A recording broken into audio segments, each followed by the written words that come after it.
Древна мистерия витае над тези планини. История за първични океани и за праисторически живот.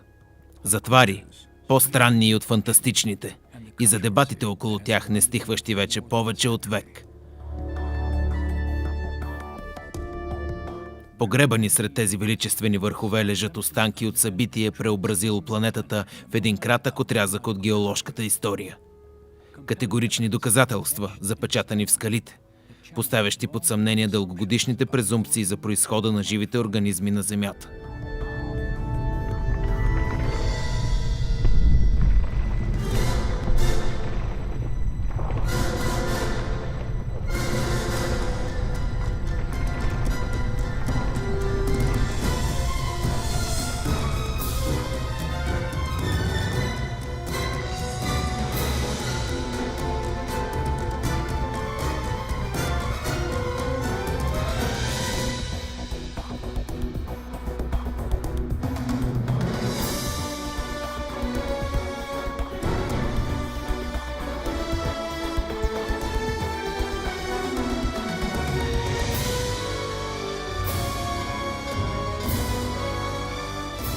Загадката на вкаменелостите от камбрийската епоха.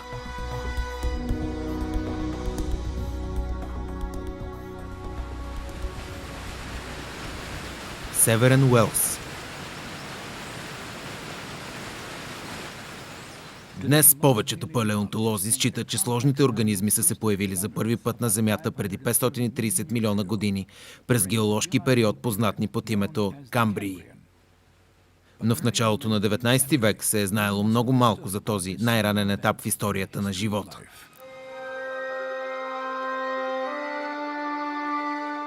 През 1831 година именитият геолог Адам Седжуик започва разкопки в скален пласт от камбрийския период в Северен Уелс. Асистира му Чарлз Дарвин, абсолвент от университета Кеймбридж. Младият Дарвин е силно заинтригуван от вкаменелости в камбрийските глинени шисти. Но едва 22 годишен, той няма зрелостта да схване напълно тяхната значимост.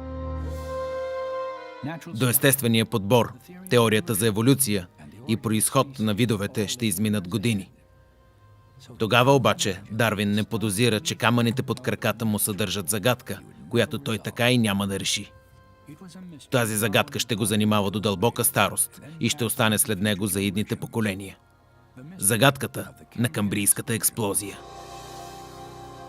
Камбрийският геоложки период е невероятен от гледна точка на вкаменелостите, защото именно тогава животните на практика заселват Земята. Става дума за много вълнуващ отрязък от време, а учените като цяло обичат да работят по-важни и по-интересни въпроси, по които се шуми повечко. Такъв е и случаят с Камбрия в момента. Университетът Кеймбридж, Англия.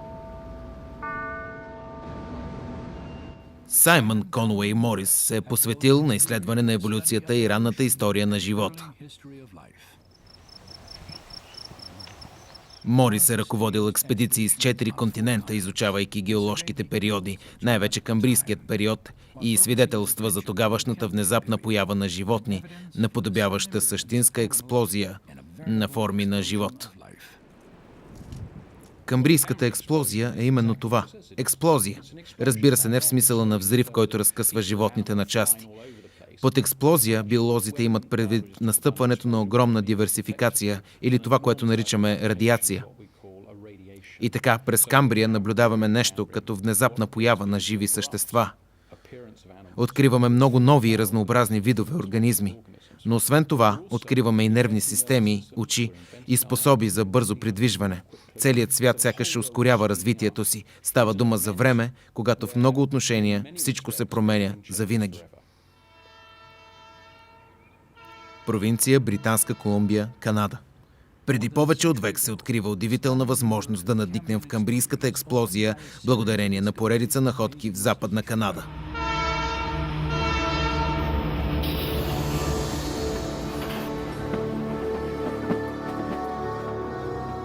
През 1886 година канадската тихоокеанска железница достига до Британска Колумбия и долината Кикинг Хорс, изграждайки първата връзка между Западна и Източна Канада.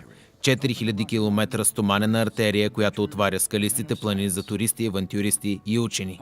Сред последните е и геологът Макконъл. По-рано през годината той чува за един пласт глинести шисти по склона на връх Стивън, близо до град Филд. Според железопътните работници, обикаляли из района, там било пълно с каменни боболечки.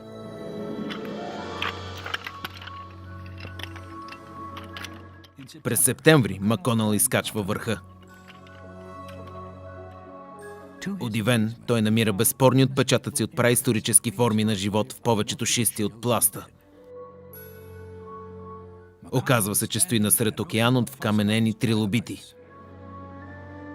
Трилобитите са емблематични за Камбрия, а високо по скалата на връх Стивън има милиарди от тях. Една причина за това е, че в хода на растежа си те периодично сменят стария си скелет с нов. Така всеки от тях е оставил множество вкаменелости след себе си.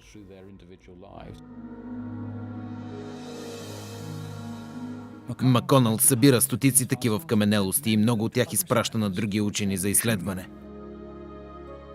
Вести за неговата работа скоро стигат до кабинетите на Американския геоложки институт и до Чарлз Дулитъл Уолкът, водещ експерт по камбрийска палеонтология.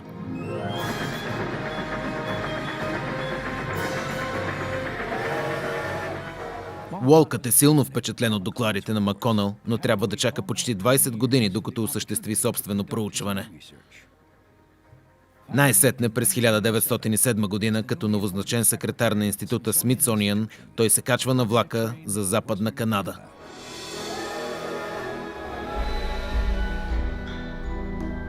Уолкът прекарва 2 лета на връх Стивън, събирайки вкаменелости и проучвайки геологията на района.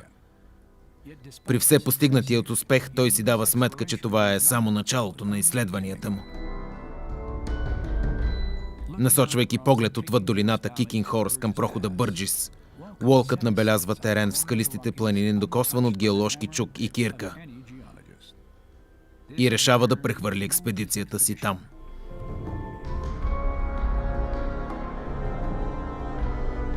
На 30 август 1909 година Уолкът превежда екипа си под този хребет 20 на километра северно от връх Стивън. Казват, че се спира, за да разгледа купчи на шисти, препречващи тясната пътека и повдигайки една от плочките. Забелязва бледите, но ясни очертания на непозната вкаменелост. Дантелообразен рак, който по-късно кръщава Марел. Той знае изключително много за Камбрия. Експерт е по този период, публикувала е редица статии, а когато погледнете малката Марела, дълга само сантиметър, варите лупата си и внезапно осъзнавате, че това нещо, виждате ли, не би трябвало да е там. Да то всъщност е мекотел. Аз съм сигурен, че той на мига е осъзнал какво означава това. Не може да не е.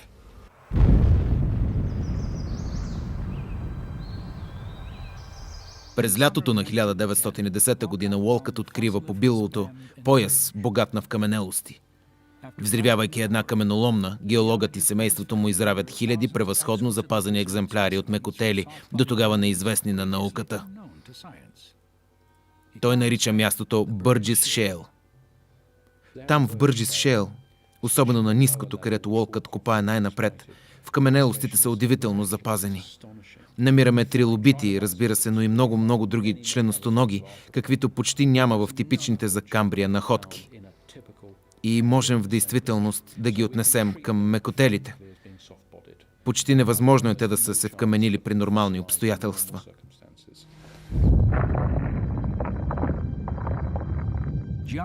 Геолозите смятат, че животните от Бърджис Шейл са били погребани внезапно и живи под лавина седимент, която ги е запечатала херметически и е предотвратила разлагането на меките телесни части, като очите, краката и вътрешните органи. При животното Марела много често наблюдаваме така нареченото тъмно петно. Аз лично намирам това за много интригуващо, защото явно става дума за разтекли се вътрешности. С други думи, тялото е започнало да се разлага, но в един момент разложението е спряло. По много от членостоногите се личат и най-фините разчленения, открояват се даже отделните косъмчета. Просто изумително. Често ги има даже стърчащите пипала. А има и други случаи на червеи. Виждаме ясните очертания на тялото. Отпред различаваме различни приспособления за заравяне в седимента, но вглеждайки се в самото животинче, забелязваме една змиевидна вътрешна линия и разбираме, че да, това е черво. Това е храносмилателният канал. А понякога в храносмилателният канал може да се види даже и храна, погълнати ръкообразни. Забележителни открития за вкаменелост, която дори не бихме очаквали да се образува.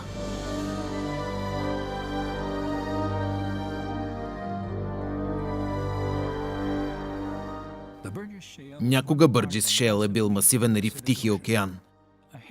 Убежище за разнообразни форми на живот по границата на днешния континент Северна Америка. След дълги периоди на геоложки промени, тектоничните сили са издигнали тези скали и вкаменелостите в тях на повече от 2100 метра над морското равнище. Тук основните особености на строежа на главните групи живи същества, които съществуват и до днес, както и на много други вече изчезнали, се появяват за пръв път в каменелостите и то толкова внезапно, че биологът Ричард Докинс отбелязва: изглеждат сякаш поставени там без никаква еволюционна предистория. Това е първият по-подробен поглед на науката към биологията на камбрийските морета.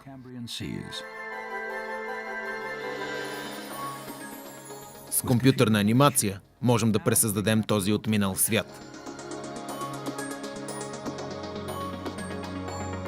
Сякаш от научно-фантастичен филм, опабинията е била толкова чудато същество, че все още не може да бъде класифицирана. С петте си очи е следяла за хищници, а плячката си е сграбчвала с нокът щипка.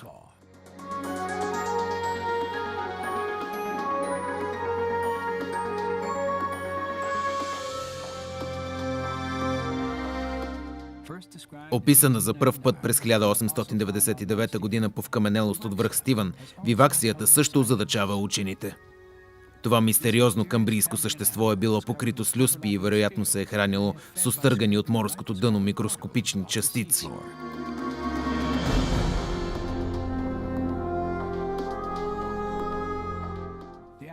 Най-честата находка в каменоломната на Уолкът е марела. От този праисторически рак са намерени над 15 000 вкаменени екземпляри, повечето от които разкриват многобройни членести крачета и подобни на пера хрилни израстъци, нужни за плуване.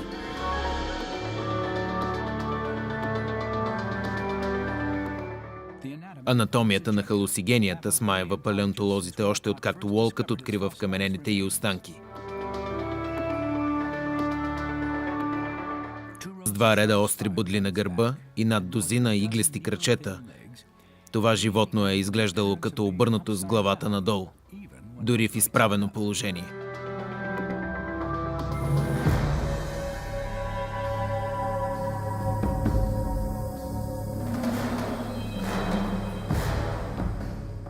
На върхът на хранителната верига е бил аномалокарисът, безспорният ужас на Камбрийското море.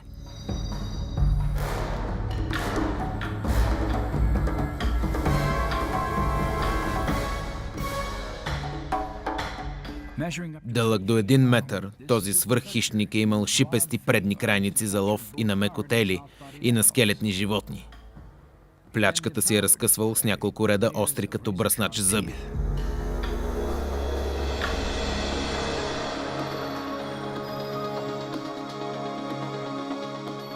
Между 1910 и 1924 година Чарлз Уолкът събира над 60 000 вкаменелости от камбрийският период, много от които все още се изучават в музеи и научно-изследователски центрове по света.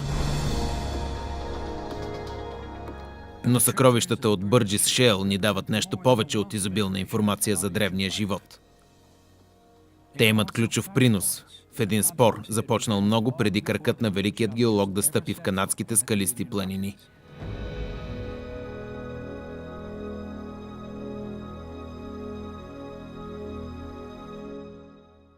Нищо не смущавало Дарвин повече от камбрийската експлозия.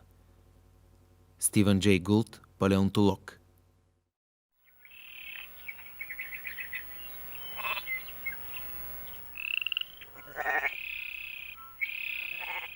Даун, Англия.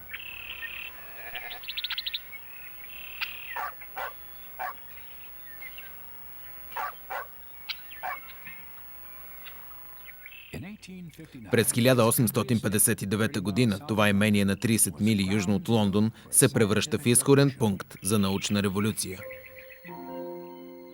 Тук, уединен в кабинета си, Чарлз Дарвин завършва своята епохална книга «Произход на видовете».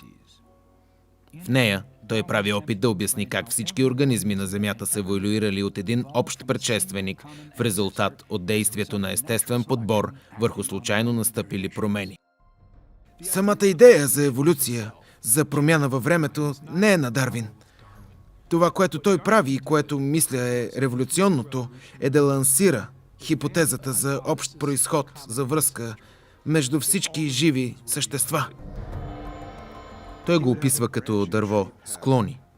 Дълго време има само един вид, но после той се разклонява на два вида, а те след това на още повече видове и различни семейства, родове и класове. Според Дарвин, при наличие на достатъчно време и промени в околната среда, тези различия се натрупват, най-вече под влияние на естествения подбор.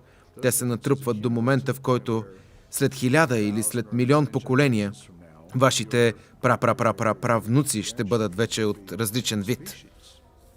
Всичко това представлява логична и дори красива унифицирана картина, обединяваща схема, обединяваща в едно целия живот на Земята.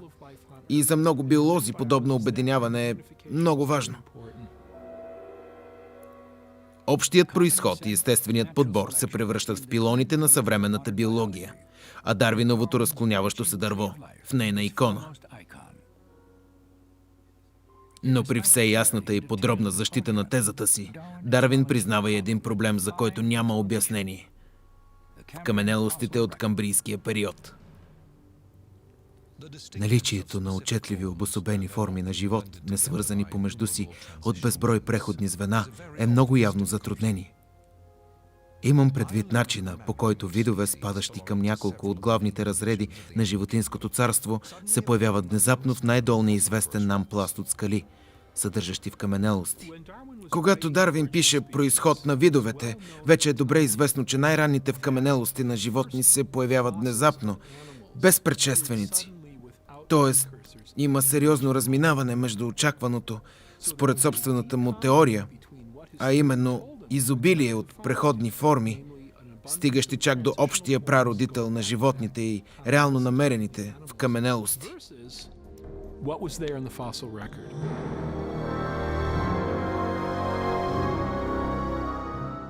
Дарвин знаел, че ако теорията му е вярна, то по старият скален пласт, точно под камбрийския, би трябвало да показва връзката на по-простите ранни форми на живот с по-сложните, като трилобити, чрез вкаменелости с поетапни изменения и неуспешни биологични вариации. Подобни находки били доказали принципа на проба и грешка на естествения подбор. Но в произход на видовете Дарвин казва, къде са тези преходни форми? Няма ги сред вкаменелостите. Вместо това има напълно оформени обособени групи. Ето това е първокласна загадка за човек като Дарвин. Това действително е поразително и човек разбира защо Чарлз Дарвин е озадачен от камбрийската експлозия, понеже още тогава е знаел достатъчно, да си даде сметка, че дълбините на земната история просто не разкриват тези животни. Ако теорията ми е вярна, то е безспорно, че преди отлагането на най-долния камбрийски пласт изминават дълги периоди от време, през които светът е гъмжал от живи същества. На въпроса защо не намираме богати на вкаменелости пластове от тези предполагаеми по-ранни от Камбрия периоди, аз не мога да дам задоволителен отговор. Дарвин е дълбоко смутен от камбрийската експлозия. Нарича я необяснима мистерия. Но няма намерение да изоставя теорията си и вместо това лансира тезата, че внезапната поява на животните е само привидна, понеже откритите в каменелости са твърде малко. Южен Уелс, камбрийски пластове. Аз гледам на геоложките данни като на несъвършено съхранена история, писана на променящ се диалект. От тази история ние притежаваме само последния том, касаещ 2 или 3 държави. От този том се е запазила само тук и там по някоя кратка глава, а от всяка страница само тук и там по няколко реда. Дарвин е на мнение, че, навярно, палеонтоложките разкопки имат нужда от повече време, че преходни форми съществуват, че не са събрани достатъчно образци, че не разполагаме с достатъчно примери, ако щете, от съществуващите по Земята в каменелости. Но с течение на времето в тези звена ще се появят. 3 десетилетия след смъртта на Дарвин, извършените от Чарлз Уолкът исторически проучвания в канадските скалисти планини не попълват дървото на живота, нито липсващите в каменелости. Уолкът открива останки на животни от Камбрия, непознати на Дарвин. И всяко от тях изисква своя уникална верига от еволюционни предшественици. Следи, каквито не съществуват в Бърджис Шейл. Уолкът осъзнава, че камбрийската експлозия повдига по-голям проблем от този, който занимава Дарвин. И в опит да защити теорията за еволюцията, той прибягва отново до Дарвиновата теза за непълния набор от вкаменелости. Подобно на Дарвин, Уолкът смята, че камбрийската експлозия е илюзорна. Убеден е, че вкаменелостите са там. Просто са недостъпни за науката. Неговото очакване е в крайна сметка те да бъдат намерени и погребани някъде дълбоко под океаните. Десетилетия наред хипотезата на Уолкът бива широко възприета, но недоказуема. През 20 век обаче новите технологии водят до конкретни емпирични заключения. Когато петролните компании започват сондажи в крайбрежните зони, те изваждат материал от сондите. Този материал се състои от седиментни скали, а някои от тях съдържат вкаменелости, но няма вкаменелости на животни, живели преди камбрийската експлозия. От 60-те години на 20 век насам учените използват също радиоактивни минерали за доказателства за промените в земното магнитно поле, за да анализират и датират седиментите от морското дъно. В резултат от дълги проучвания, те създават това дигитално изображение на възрастта на морското дъно. Днес вече знаем, че най-старите скали от морското дъно датират едва от юрския период. Това означава, че по стандартната геоложка времева скала те са стотици милиони години по-млади от скалите под камбрийския пласт. Ако търсим родителите на животните от Камбрия, последното място, където бихме очаквали да ги намерим, е на морското дъно. Там скалите са прекалено млади.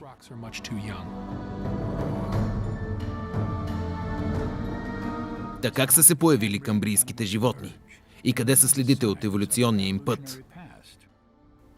И Дарвин, и Уолкът се изправят без отговор пред тази мистерия.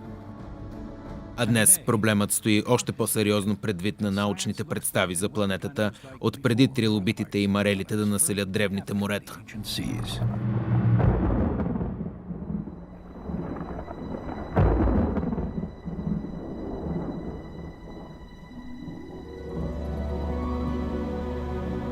Обикновено се приема, че близо 90% от земната история преминава през предкамбрийския геоложки период. Макар нашите познания за предкамбрийския период да са далеч от изчерпателни, повечето учебници предлагат сходна хронология на събитията.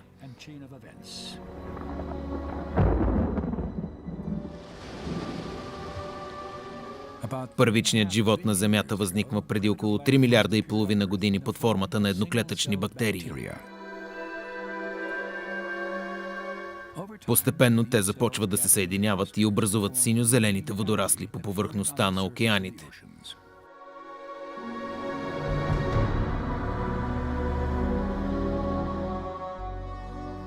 Формите на живот оставят почти непроменени повече от 3 милиарда години. Но на прага на камбрийския период, сред вкаменелостите, внезапно се появяват многоклетъчни организми.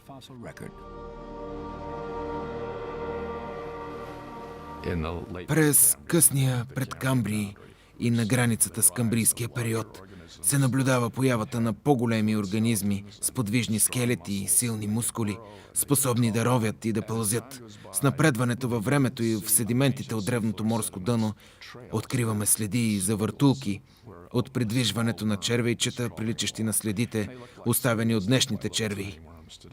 И така, за периода от около 600 до 543 милиона години, приблизително 50-60 милиона години, намираме най-вече такива следи за въртулки, оставени от живи организми.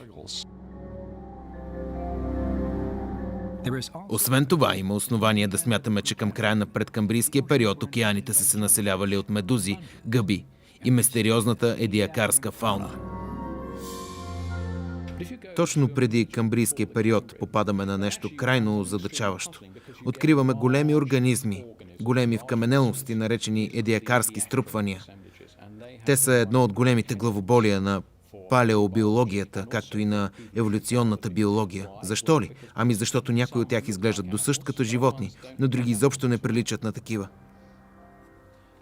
Някои изглеждат като надуваеми дюшеци, ватирани надуваеми дюшеци. Други приличат на палмови листа. Не са растения, но имат подобен външен вид. Едиакарските струпвания са турбовидни. Те са сесилни. Повечето са били неподвижно прикрепени или ако са се движили, вероятно са го правили изключително бавно.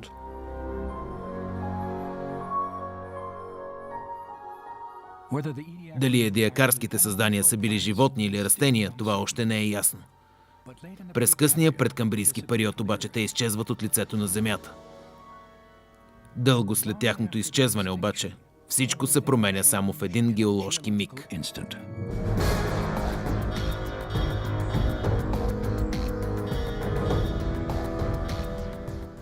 Наблюдаваме грандиозен творчески изблик, при който внезапно възникват повечето главни отличителни черти на животинското царство. За пръв път на Земята се появяват биологически сложни структури, като сложни очи, гръбначни стълбове, членести крайници и скелети. За да добиете представа за скоростта на камбрийската експлозия, представете си цялата история на живота, побрана в рамките на едно денонощие. Да си представим, че цялата история на живота на Земята протича в интервал от 24 часа. Изхождайки от настоящите общоприети изчисления за възникването му преди 3,8 царство и то във вида, в който се срещат и до днес. Много от тях са се запазили чак до наши дни и можем да ги видим край себе си. По-малко от 2 минути в рамките на едно денонощие. Ето колко внезапна е камбрийската експлозия. След Дарвин, разкопките по всички континенти разкриват мащабността на тази експлозия на живота. Явно глобално по обхвата си събитие. Няколко скорошни открития в Южен Китай озадачават учените и задълбочават камбрийската мистерия.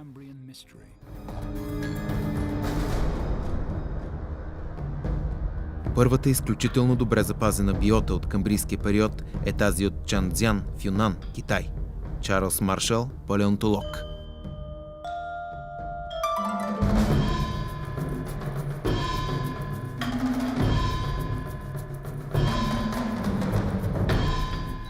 През 1984 година в покрайнините на малък град в китайската провинция Юнан е направено едно от най-важните открития в историята на палеонтологията. Проучвайки тази планина край Цанджан, по-добре запазени от всички други до тогава. Тези фосили са в такова забележително състояние, че Хо казва, сякаш животните бяха живи върху мократа повърхност на седиментните скали. Събраните в каменелости са поразителни, наистина красиви на глед. Те са ярко оцветени, обагрени от желязо и вероятно от други минерали, така че изглеждат златисти или червеникави и се откоряват на фона на жълто-кафявите скали. И са просто изумителни. Дори от естетическа гледна точка, те са просто прекрасни. Много от тях са мекотели. Нямат твърди части, нямат скелет, нямат черупки. Просто мекотели. И въпреки това са изключително добре запазени. Така че тук камбрийската експлозия се вижда по-детайлно от където и да било другаде по света. Останалият свят научава за китайските фосили в началото на 90-те години. Морският биолог Пол Чиен от Университета на Сан-Франциско следи новините. Това, което ми направи впечатление, всъщност бяха 2 статии в People's Daily. Официалният вестник на Китайската комунистическа партия обявяваше, че в каменелостите от Чанцзян привличат вниманието на учени от цял свят. People's Daily твърдеше, че тази находка всъщност хвърля предизвикателство на Дарвиновата теория за еволюция После, в края на 95-та година, на корицата на списание Time от 4 декември излезе история за големият взрив на животни, коментираща огромния скок в китайската наука. Това затвърди интереса ми. Казах си, тук става дума за нещо голямо. Искам да стигна до дъното на нещата. Един ден да отида на място и да се убедя лично какво става.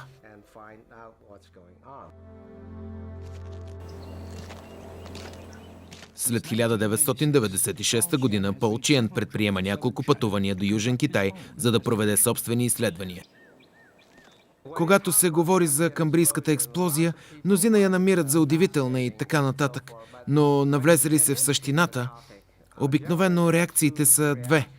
Хората или са въодушевени, или някак си я отбягват.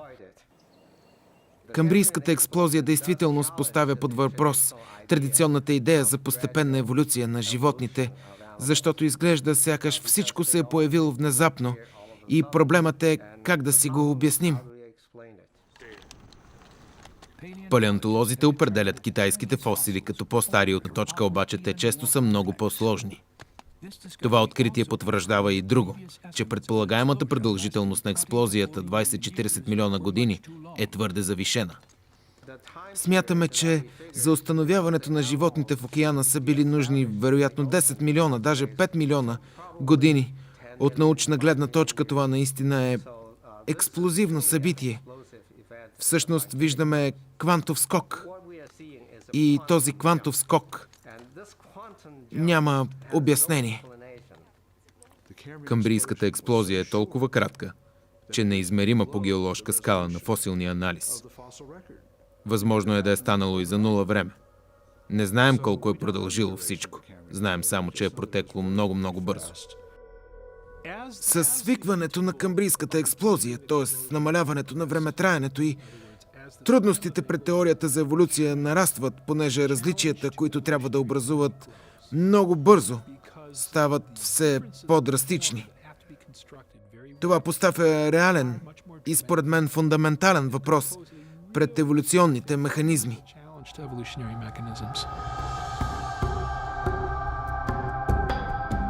Моето впечатление е, че китайската научна общност като цяло изглежда по-скоро напредничава по този въпрос. Те са убедени от доказателствата, че камбрийската експлозия е реалност. И я виждат като спънка пред Дарвиновата теория. Искрено признават това. Ето защо обмислят други възможни обяснения.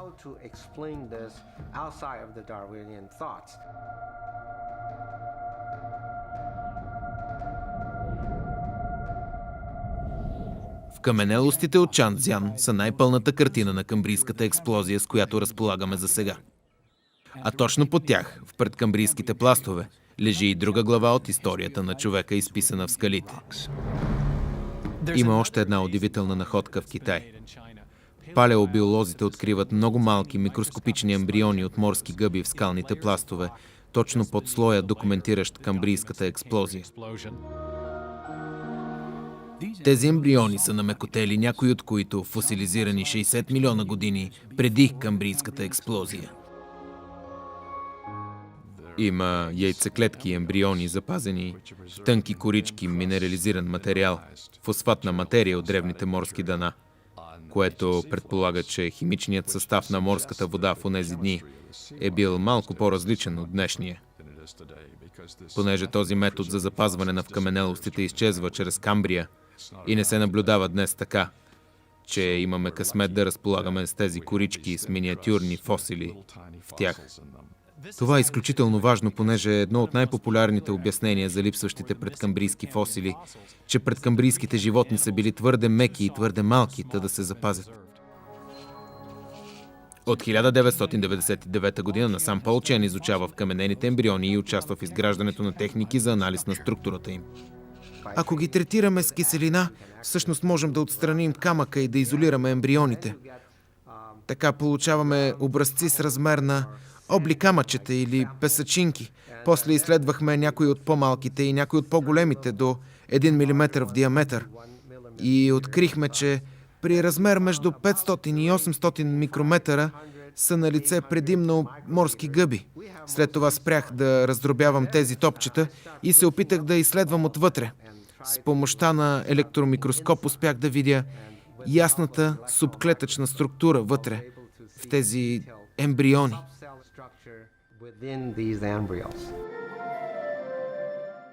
Работата на Чиен по тези крехки останки от предкамбрийския живот повдига важен въпрос.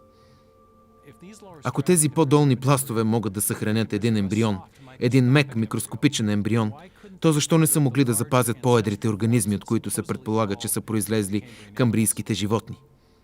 С други думи, ако може да се съхрани нещо толкова крехко като ембриона, защо не е било възможно в същия скален пласт да се съхрани и непосредствения предшественик на твърдочерупчестия трилобит?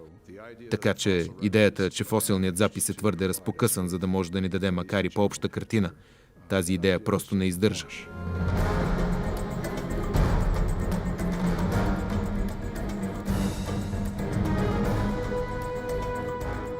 През последните 150 години ловците на вкаменелости претърсват Земята за многото преходни звена, постулирани от Дарвиновата теория. Ако ви изпратя на лов за съкровище и ви кажа, това е което искам, вие ще тръгнете и ще търсите именно това, каквото и да е то. Ако подхождате към фосилния запит с Дарвиновото очакване за изобилие от преходни форми, именно това е което ще ви осигури професура. Да намерите тези преходни форми. Хора обикалят целия свят, изследват безброй образци, търсейки формите, отразяващи главните стъпки в историята на живота. Търсенето се разпростира от склоновете на Гранд Каньон до бреговете на Ирландско море. Открити са вече безчет екземпляри, но въпросът още стои. Доколко пълен е камбрийският фосилен запис? Аз мисля, че камбрийският фосилен запис е изненадващо пълен. Може би дори по-пълен, отколкото предполагаме. Причината за това, погледнете стратиграфията на света. Ако отида за камбрийски скални късове в Уелс и открия определени вкаменелости, а след това отида в Китай, няма да намеря същите вкаменелости, но ще намеря много сходни на тях. Ако дълбая във въгленосните скали в Канада, ще открия каквото съм открил и тук. Така че на лице е ясно изразен набор от фауна и флора от различните геоложки периоди. Цялостната рамка е на лице. Нямам съмнение, че ако продължим да копаем и събираме мостри, ще намерим нови вкаменелости.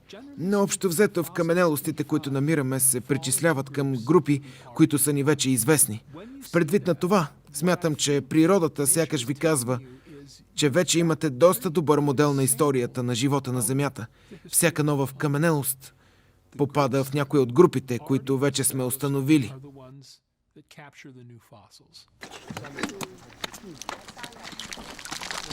На палеонтолозите липсата на междинни фосили е добре позната. Някои хора още мислят, че ако търсите достатъчно дълго и достатъчно упорито, накрая ще ги намерите. Но мисля, че повечето от палеонтолозите, с които се познавам, не таят големи надежди за това.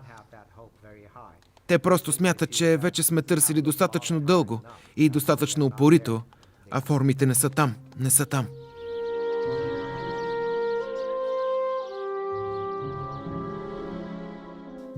Трудността да се посочи каквато и да е добра причина за отсъствието на огромни купища богати на вкаменелости скали под камбрийската система е много голям.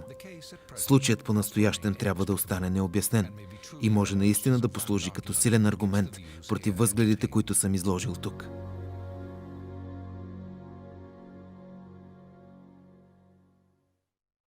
Всички познати ни животински телесни структури изглежда да са се появили през камбрийската радиация. Рудолф Раф, биолог, еволюционист.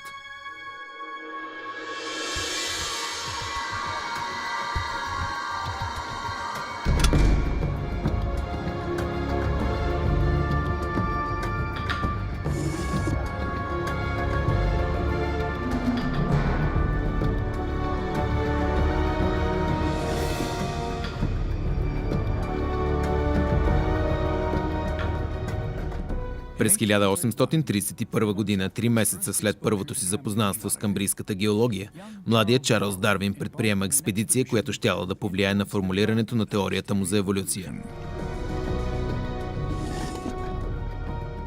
Като естествоизпитател на борда на HMS Beagle, Дарвин плава до островите Галапагос на 600 мили от брега на Еквадор.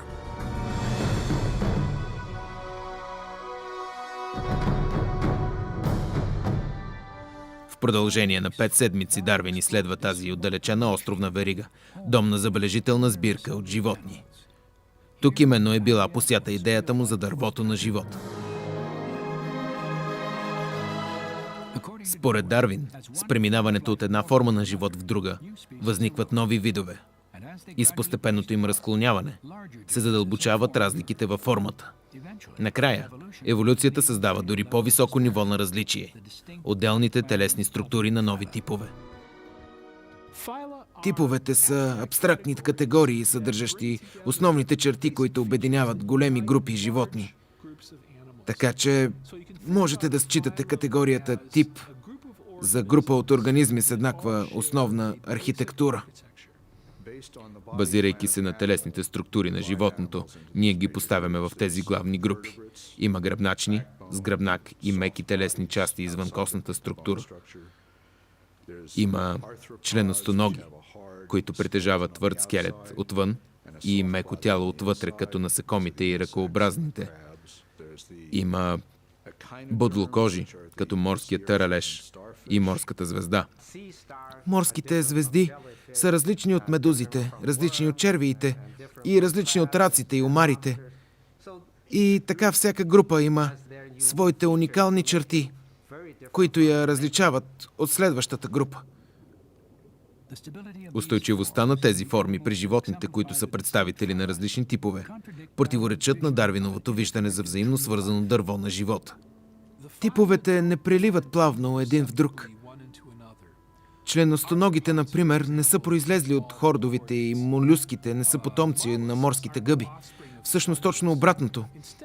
Един тип е изцяло различен от друг тип. И така, как са възникнали тези разлики? Ако някой прочете произходът на видовете, ще види, че Дарвин е хванат натясно по този въпрос. Natura non facit saltum. Това е любимата латинска фраза на Дарвин, която означава «природата не прави внезапни скокове». Всъщност Дарвин продължава, като казва, че ако намерим доказателство за биологически скок, т.е. за внезапна поява според фосилите, това би било доказателство за специално сътворение. Един от най-поразителните примери за внезапен скок в природата е очевиден в броя и устойчивостта на нови телесни структури при животните, които се появяват за пръв път през камбрийската експлозия.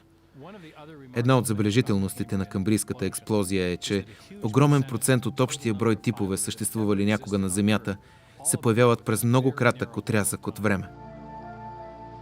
Защитимо твърдение е, че повечето от основните телесни структури при животните се наблюдават през камбрийската експлозия. Тогава те се появяват за първи път.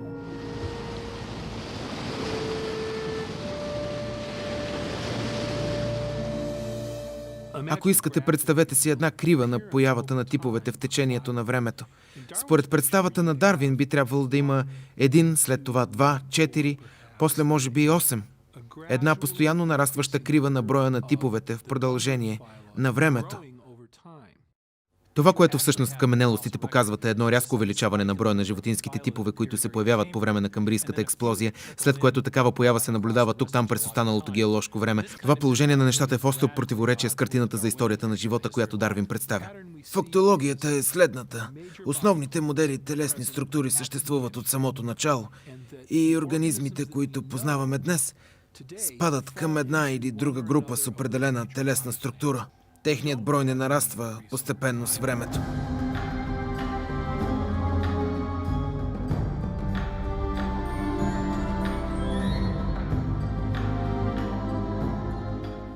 Внезапната поява на животински телесни структури задълбочава камбрийската мистерия и по друг начин.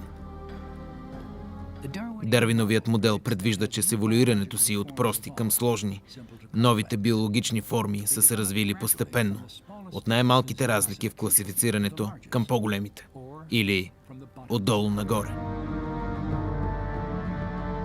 Дарвиновата идея, че ако разполага с достатъчно време, еволюцията би довела до нови видове, семейства, редове, а накрая до нови типове, И след само милиони по милионни поколения ще получим няколко дузини типове, които наблюдаваме днес. Това би бил образецът отдолу нагоре, предвиждан от Дарвиновата теория. Другата картина обаче е отгоре надолу. Според нея главните различия са още в произхода. Има ги от самото начало. Когато намерите фосили на безгръбначни или на членостоноги, бум, те са си там, с всичките основни разлики още в самото начало. И така по-развитата телесна архитектура си е точно там, от началото, та догоре и съществува заедно с другите. Този образец отгоре надолу за биологичното развитие може да бъде сравнен с човешката технология. Което е и голямо откритие да погледнете, както автомобилът, например, основният дизайн на тялото е установен още в самото начало. Имаме 4 колелета, шаси, задвижващ вал, 2 оси. Има определени основни черти във всички автомобили, които се запазват откакто Форд и Бенц стартират тази индустрия преди повече от век. През десетилетията след въвеждането на базисната структура на автомобила, дизайнери и инженери са създавали различни вариации на оригиналната идея. Но независимо от разликата в размер, цвят и дизайн на шасито, основната архитектура остава вярна на оригиналния си формат. Интересен факт при находките от фосили е, че модела от типа отгоре надолу ясно се наблюдава в историята на живота. Основната телесна структура на тип членостоноги има сегментиран торс, крака с ставни връзки и външен скелет, като всички те внезапно са се появили в началото на камбрийската експлозия. И днес в наши дни все още сме свидетели на присъствието на тази оригинална структура и основна идея, представена в повече от 1 милион животински видове. Тогава не могат да се наблюдават свързващи се клони, които биха се оформили в дърво на живота. Дарвин е бил пред една много сериозна дилема. Намерените в каменелости му показвали едно нещо, теорията му съвсем друго. Той стига до задънена улица и казва: ако този модел се потвърди, то това ще бъде валиден аргумент срещу моята гледна точка. Аз мисля, че 150 години по-късно сме добавили изключително много детайли към картината, но основният проблем си остава неразрешен. Без постепенност се връщаме пак към чудото. Ричард Долкинс, биолог-еволюционист.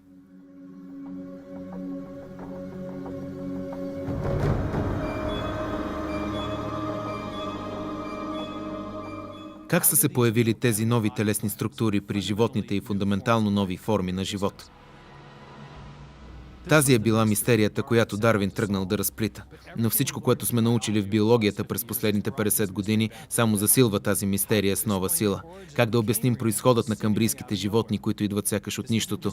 Това не е просто проблем да се обясни липсата на доказателства в находките от вкаменелости.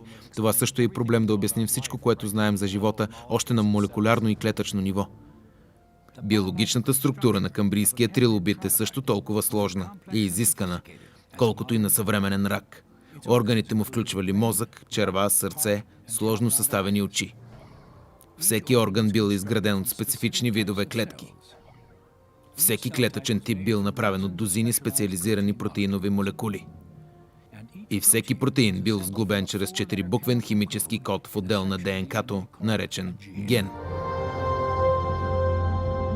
За трансформирането чрез еволюционен процес на един прост предкамбрийски организъм, като морска гъба, например, с 4 до 5 вида клетки, в камбрийски трилобит с поне 10 пъти повече различни видове клетки, е необходим огромен скок по отношение на сложността. И за да се осъществи този скок, би имало нужда от изключително голямо количество генетична информация. Но откъде е дошла тази информация? Това е главната мистерия около камбрийската експлозия. Според неодарвинизма, нови протеини могат да бъдат изградени от едновременното действие на генетични мутации и естествен подбор. При копирането на генетични инструкции за изграждането на протеини могат да настъпят случайни грешки, които да изменят съдържанието им. Ако тези инцидентни събития се окажат изгодни за оцеляването, те се подбират или запазват и след това предават на бъдещите поколения.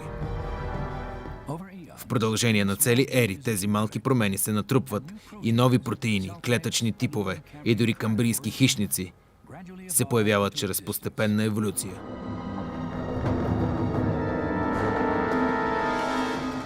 Ричард Докинс, известният оксфордски биолог-еволюционист, е илюстрирал как споменатият механизъм работи, използвайки метафора, която той нарича да изкачиш връх невероятен.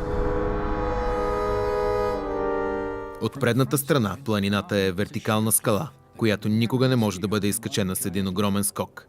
За Докинс това илюстрира невъзможността да се появят животни със сложно устройство само чрез случайност. И все пак Докинс представи алтернативен маршрут. Задната част на връх невероятен. Една много дълга, постепенно изкачваща се пътека от малки стъпки, които водят до върха. Според Докинс, така би трябвало да се изкачи планината. По същия начин би се образувало едно камбрийско животно с малки постепенни стъпки.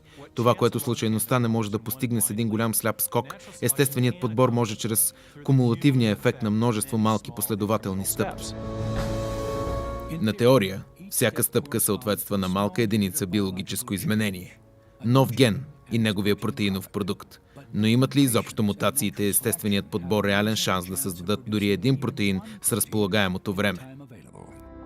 От 1992 година молекулярният биолог Дъг Екс изследва този проблем.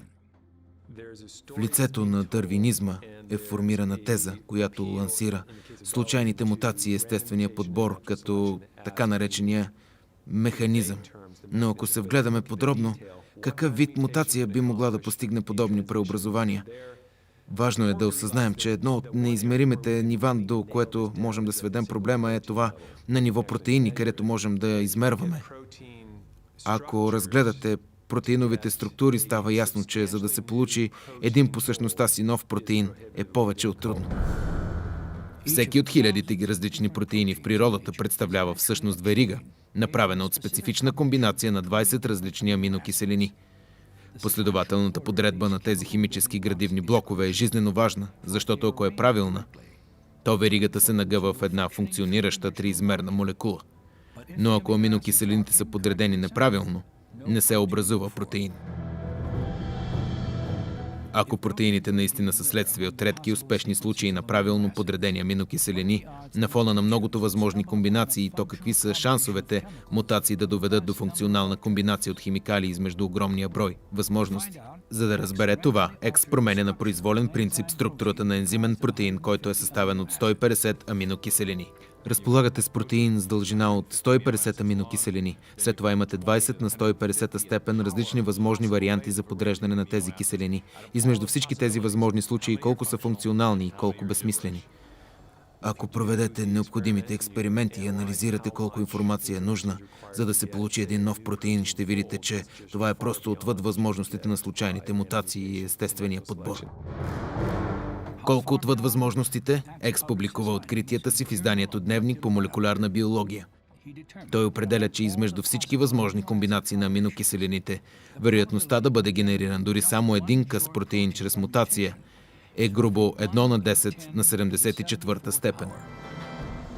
Или една възможност от 100 трилиона, трилиона, трилиона, трилиона, трилиона. За да си го представим по-просто, има само 10 на 65 степен броя атоми в цялата галактика, така че за да се изгради нов функционален протеин чрез подбор и мутация в рамките на разполагаемото време при камбрийската експлозия, е все едно някой свързани очи да търси из цялата галактика един конкретен маркиран атом. Става въпрос за търсене на наистина микроскопична игла в огромна купчина сено, при това с много ограничено време за търсене.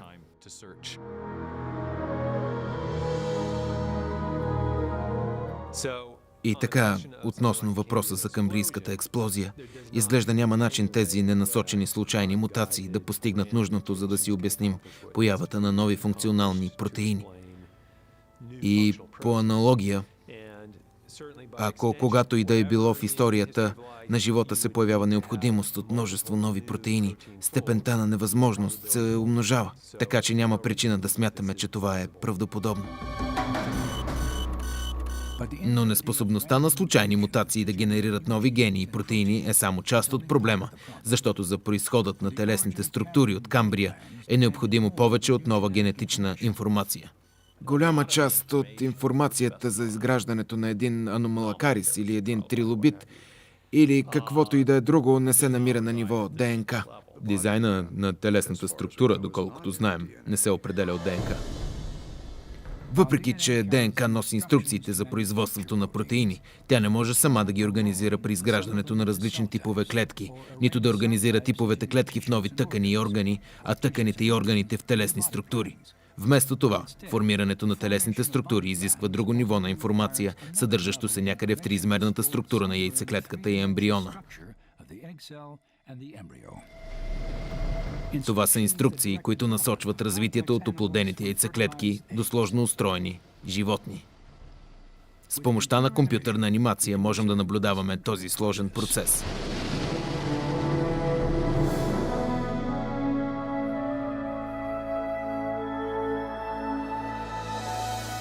Когато яйцеклетката започне да се дели и диференцира, една система от биологически команди започва да ръководи изграждането на едно ново членостоного.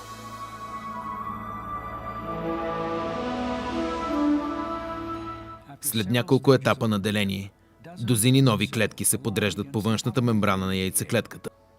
След това, при даден химически сигнал, те започват миграцията си към набелязаните места в ембриона, където те ще се съберат и развият в зрял организъм.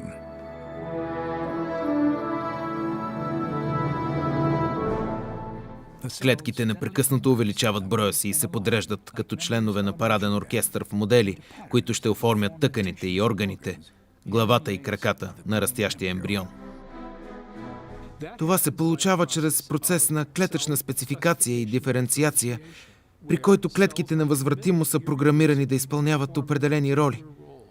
Трябва да им дадем да вършат различни работи.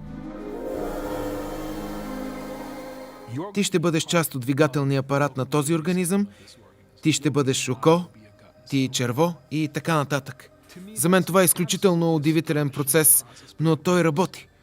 И това, което изгражда, е различни видове организми, в зависимост от наръчника с инструкции, който му е предоставен. Така че съществува един идеен проект за този организъм и една крайна цел, към която ембрионът се стреми и към която се придържа и в крайна сметка въплътява. Този идеен план, този предопределен краен резултат е програмиран в ембриона. Когато говорим за тези ранни стадии на развитието на аномалакариса, на опабинията или каквото и да е, говорим за информация в широкия смисъл на думата, за кодове, спецификации, подредби, импликации, които са хиляди пъти отвъд това, което можем да схванем по-настоящем. Толкова е грандиозно, че отдавна сме изоставили идеята това да може да се постигне чрез случайност. Обема и сложността на информацията, която ръководи оформянето на телесните структури, са зашеметяващи. А разположението и в клетката се изправя като може би най-голямото предизвикателство пред неодървинисткия сценарий за случайни мутации и естествен подбор. Знаем, че голяма част от тази информация от по-висше ниво, нужна за изграждането на нови тъкани, органи и телесни структури, не се намира в ДНК. Това означава, че може да мутирате ДНК-то неопределен брой пъти, без оглед на вероятностни ограничения, без оглед на време и брой опити и никога няма да можете да получите такава форма и структура, която ви е нужна за изграждането на един нов организъм. ДНК е просто погрешният инструмент за тази работа и никакво количество време не може да превъзмогне това ограничение. Това поставя наистина унищожителна примка за неодървинисткия механизъм. Ако дървинисткият механизъм не може да обясни произхода на информацията, нужна за създаване на камбрийските животни, има ли някаква друга причина, която да може? В продължение на повече от 20 години Стивън Майер изследва тази фундаментална мистерия. През август 2004 година Майер публикува няколко от изводите си в научен журнал под егидата на института Смитсониан.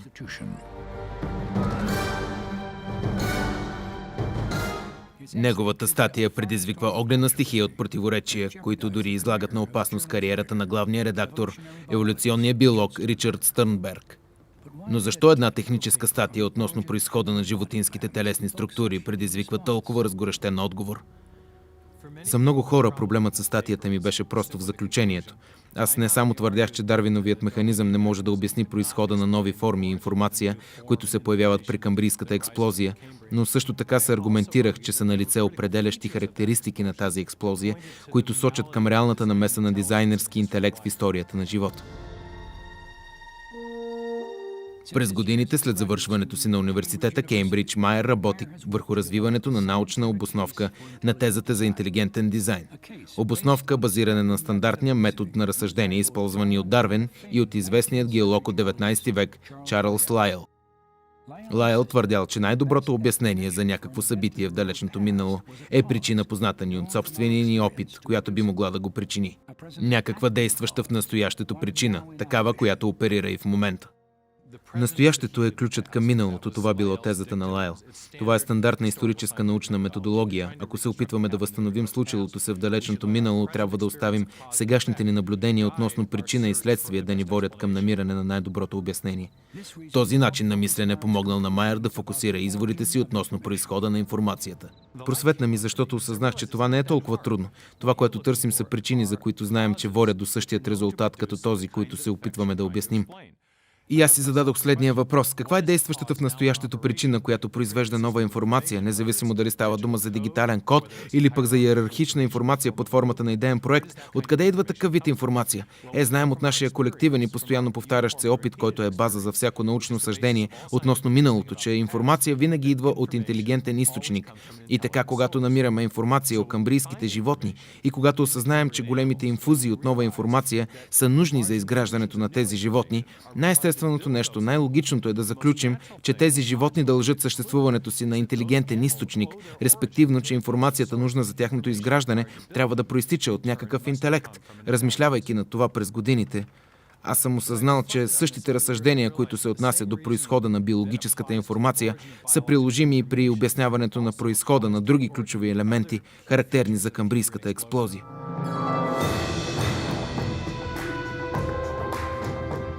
Внезапната поява по модела отгоре надолу на животинските типове по време на камбрийската експлозия се противопоставя на модела на развитие от просто към сложно, който Дарвин предполагал. Според представите на Дарвин би трябвало да има малки разлики, които се натрупват до формирането на големи различия. Реалната картина отгоре надолу преобръща тази идея с главата надолу.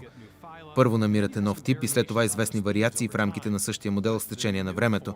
Но новата форма и големите различия се появяват още в самото начало, както се вижда от набора от вкаменелости. Така че ако допуснете възможността за дизайн, осъзнавате, че този модел е абсолютно логичен, защото сме свидетели на проявяване на нови форми точно по същия модел отгоре надолу в нашата история и на технологиите.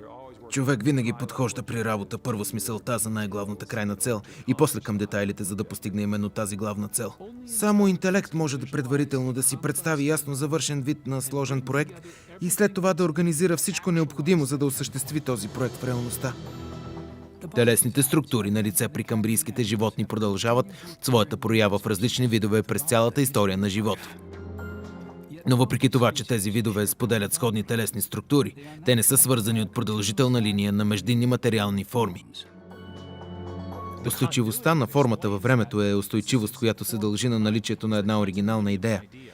И така, когато забележим сред набора от вкаменелости, че същата основна идея се проявява отново и отново, това предполага, че нечий ум е изиграл ролята при произхода на тази форма и на организацията на тази телесна структура. Проектираните системи притежават и още една отличителна характеристика. Те са съставени от мрежа от сложни и прецизно организирани съставни части. Можем да ги опишем с помощта на термина иерархия. Имаме най-висшите параметри, които определят глобалната крайна цел на проекта. Под тях имаме пластове и пластове от по-подробни параметри, които са необходими за изпълнение и завършване на цялостния проект. Например, всеки от резисторите, кондензаторите и транзисторите са изградени от специфично подредени материали. Тези компоненти след това са съчетани, за да образуват интегрирани вериги. Веригите са подредени за изграждане на компютри. И след това компютрите се свързват в компютърни мрежи. Така че на всяко едно ниво има специфична подредба, която на свой ред е резултат от приноса на интелигентен дизайнер, инженер, който поддържа цялата система така, че тя да работи. В биологията имаме нещо много подобно. При живите системи гените кодират протеините, които пък са организирани за образуване на различни клетъчни типове. Те от своя страна се подреждат за формиране на тъкани и органи, които пък са съчетани в телесни структури, включително и структурите, възникнали по време на камбрийската експлозия. Познаваме само една причина в цялата Вселена, която може да произведе такъв вид иерархична подредба на формите, структурата и информацията, и това е интелектът. С такива операции се занимават умовете, но не и естествените ненасочени процеси.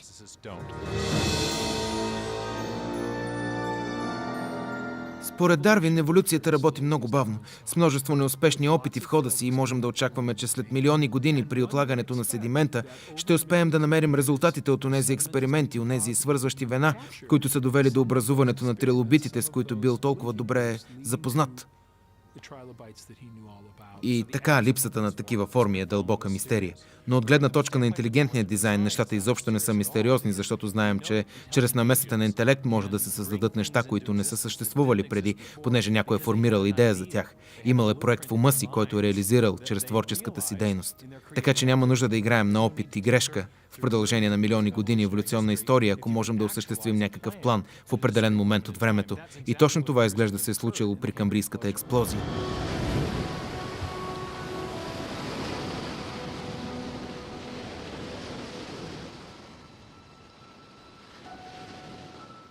Ако многобройните видове, принадлежащи на същите разреди и семейства, наистина са започнали живота си едновременно, то този факт би бил фатален за теорията за произход с бавни изменения чрез естествения подбор. Нищо друго в природата не тревожило Чарлз Дарвин толкова, колкото в каменелостите от Камбрия и тази наистина експлозия от живот, която тя разкрива. До днес много от подробностите около тази удивителна глава в историята на живота още чакат своето обяснение. И все пак съвременното палеонтология, генетика и ембриология са хвърлили нова светлина върху камбрийската мистерия и произхода на сложно устроен живот на Земята. Ако са налице различни форми на живот, които се появяват в много кратък период от време, с оглед на земната история, определено изглежда, че по-скоро много елегантно са били разрешени някакви проблеми с дизайна, и то в много отделни случаи. Когато тези форми са се появили, не са били само една-две крехки, едва кретащи форми. Става дума за богатство, за разнообразие от различни телесни структури. Наистина има обяснение за това, ако към материята и енергията във Вселената добавим информацията като също толкова важна, ако не и по-важна. И тук идва мястото на теорията за интелигентен дизайн. Мисля, че за създаването на едно животно, видът процес необходим според доказателствата е процес, при който има поглед към бъдещата картина, за да може да се организира всичко и да се осъществи създаването на трилобит, на хордово, на мекотело или на другите различни форми, които откриваме при камбрийската експлозия. Трябва да е процес на предварително планиране, при който може предварително да се визуализира сложния краен резултат. Трябва да е процес неразграничим от интелекта. Това не е естествен подбор. Това е дизайн.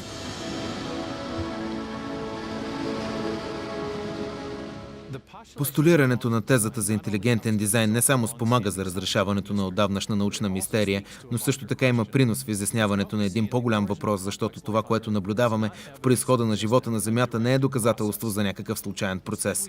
Напротив, виждаме доказателство за това, че животът е бил проектиран, че е бил планиран и че е бил замислен.